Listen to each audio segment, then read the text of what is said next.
अस्सलाम वालेकुम, मेरा नाम उस्मान शफीक है और आप देख रहे हैं आपका पसंदीदा शो नकलबाजियां। दमियां देनियां ने उन पतंगां नूं ते गुड्डियां नूं, आओ गई आओ पाओ आ। एक पेचा उत्ते लगा है, एक पेचा थल्ले अखां दा लगा है, अखां दे पिछे ते मजा इंज विच हल्के जे कैंचे पा के चिक चिक चिक चिक गिट्ठा भी करदे रहे तुसीं? गिट्ठां ਉਹ ਜਦੋਂ ਨਿੱਕੇ ਹੁੰਦੇ ਸਾਂ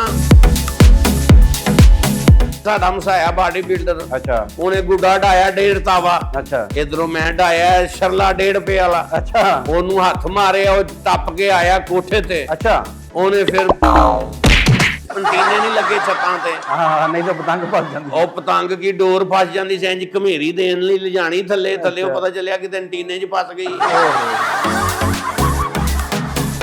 रंगबाजी नेजाबाजी ओ मेरी जान बाजीगर बाजीगर बाजीगर ए बड़ा ओ गाना ਉਹਨਾਂ ਦਿਨਾਂ 'ਚ ਮਸ਼ਹੂਰ ਹੋਇਆ ਸੀ, ਤੈਨੂੰ ਪਤੰਗ ਉਡਾਵਾਂ ਆ ਐ ਸਾਰੇ दौर दुआवां। आ गुड्डी आई है 25 सालों के बाद ਭਰਜਾਈ ਤੁਹਾਡੀ ਕਹਿੰਦੀ ਇਹ ਗੱਡੀ ਦੇ ਟਾਇਰ ਤੇ ਗੁੱਡੀ ਦੇ ਪੈਰ ਸਾਫ਼ ਹੋਣੇ ਚਾਹੀਦੇ ਨੇ ਤੇ ਭਾਬੀ ਦੇ ਪੈਰ ਤੁਸੀਂ ਧੋਂਦੇ ਹੋ? ਉਹ ਲੈ ਦੱਸ